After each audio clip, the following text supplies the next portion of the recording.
இந்த சூதாட்டத்தில் உட்காந்துட்டான். மாயச்சூதினுக்கே ஐயன் மனம் இறங்கி விட்டான். தாயம் உருட்டலானார், அங்கே சகுனி ஆர்ப்பரித்தான்.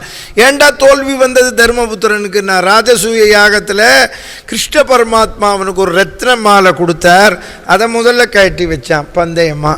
அது எப்போ அங்கே போச்சோ வெற்றியும் போச்சுன்னா எல்லாம் மாடு இழந்து விட்டான் தர்மன். மந்தையாக ஆடு இழந்து விட்டான், ஆள் இழந்து விட்டான்.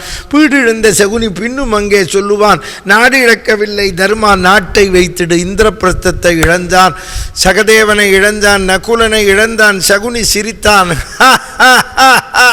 நீ ஏன் தெரியுமா நகுல சகதேவர்களை இழந்தாய்?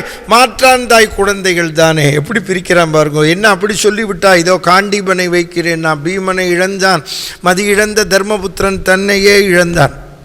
100 பேரும் சிரித்தார்கள். அப்பொழுது சகுனி சொல்லுவான், அவசரப்படாதே துரியோதனா, இன்னும் நமக்கு வெற்றி கிட்டவில்லை. ஏ தர்மபுத்திரா, நீ இழந்த செல்வம், ராஜ்யம், அடிமை தலைகளை போக்கலாம். உன்னிடத்தில் இன்னும் ஒரு பொருள் இருக்கிறது. யாரை சொல்லுகிறார்? துருபதன் மகளை, திருஷ்டத்யும்னன் உடன்பிறப்பை, கிருஷ்ண பக்தையை, திரௌபதியை சொல்லுகிறார். திரௌபதியை பந்தயமாக சொன்னான். தாயம் உருட்டலானார். சகுனி வென்று விட்டான். ஜெயித்தேன் ஜெயித்தேன். யாரெங்கே? சிற்றப்பனே, அன்றைய தினம் பாஞ்சாலன் பெற்ற மகள், பஞ்சபாண்டவரின் ஆவி மகள், யான் சூதிலே பெற்ற விளை மகளை சபைக்கு இழுத்து வா. துரியோதனா, என்ன வாச்சகம் சொன்னாய் துரியோதனா? நாளைய தினம் பாண்டவர்தம் நாளை பழிதனை தீர்த்திடுவார். சிற்றப்பனே, உன் சொல்லை எவரும் செவி கேளார். ஏ தேரோட்டி பிராதிகாமி, அவளை சபைக்கு இழுத்து வா.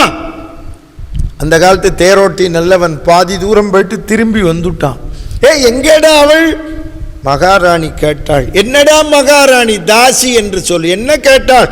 என்னை முதலில் தோற்றானா, தன்னை தோற்றானா? என்னடா பிள்ளை கதைகளை பேசுகிறான்?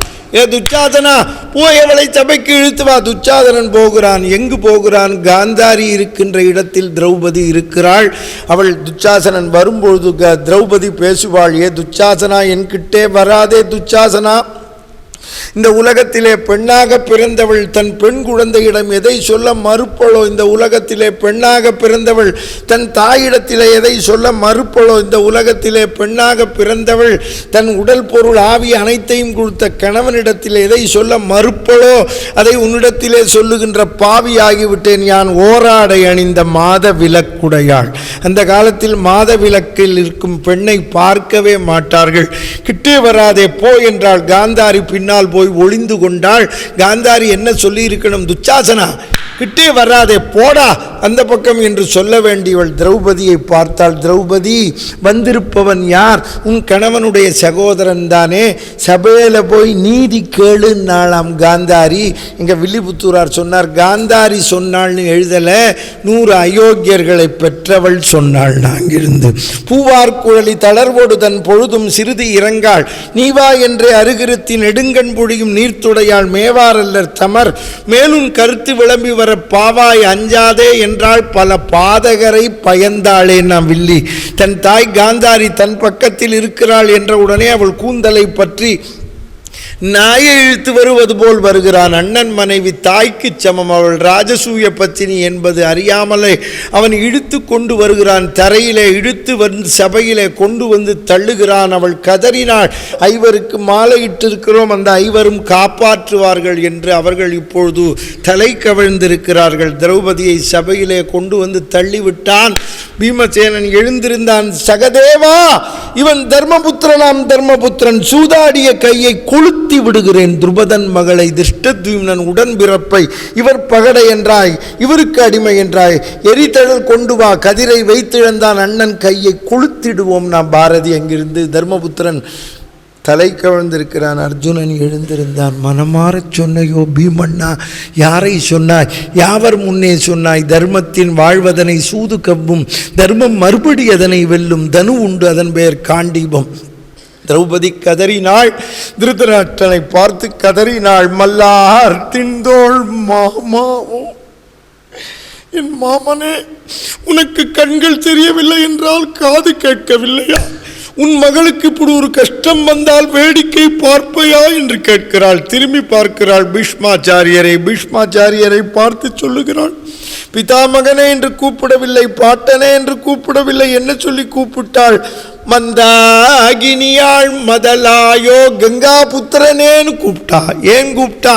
உங்க அம்மா கங்கை வருகின்ற பாவிகளெல்லாம் நீராடினால் பாபத்தை எடுத்துண்டு புண்ணியத்தை தருகின்ற புண்ணியவதி வயத்திலே பிறந்த நீ பாபத்தை போக்குகிற பார்த்து கொண்டிருக்கிறாய் என்றால் பீஷ்மாச்சாரியர் கதறினார், துடித்தார். பெண்ணே பெண்ணே பெண்ணே,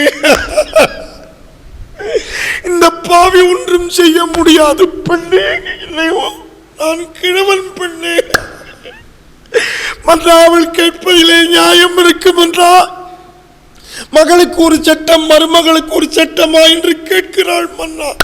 சபையை கலைத்து விடு மன்னா. திரும்பி பார்க்கிறாள் துரோணாச்சாரியரே, ஆச்சாரியனே 105 பேருக்கும் பாடசாலையில் இதைத்தான் கத்துக் கொடுத்தீரா? நீர் வேதம் படித்த பிராமணன் தர்மத்தை உபதேசிக்கவில்லையா என்று கேட்கிறாள். கதறினார் துரோணாச்சாரியார், இல்லை பெண்ணே, இல்லை பெண்ணே,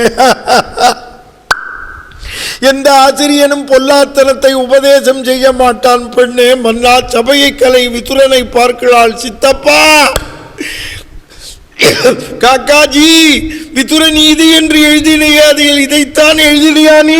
துடித்து கதறினார். பெண்ணே, நாங்கள் பெண்களுக்கு தர்மம் செய்திருக்கிறோம், அதர்மம் செய்ததில்லை என்றான். துரியோதன் பக்கத்திலே கர்ணன் இருக்கிறான். என்ன பேச்சு இவளோடு?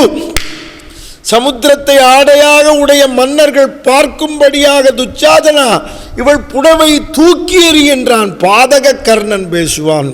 பாரதி சொல்லுவான், தையல் சேலையை களைவாள். துரியோதனன் சொன்னான், என்னடி பிதற்றுகிறாய்?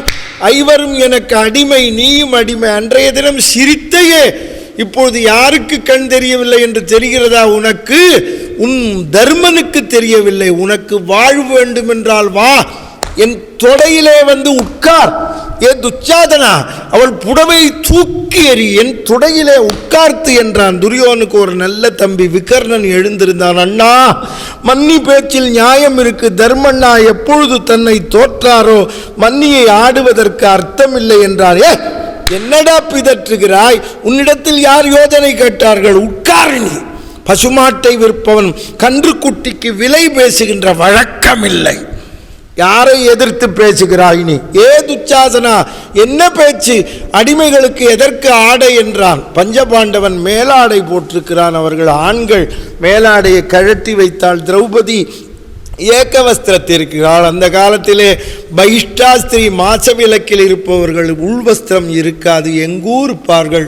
புடவை எப்படி கட்டி கொண்டிருப்பார்கள் தெரியுமா? பெண்கள் இக்கு முடிச்சு என்று சொல்லுவார்கள், முடித்து போட்டு கட்டி கொண்டிருப்பார்கள்.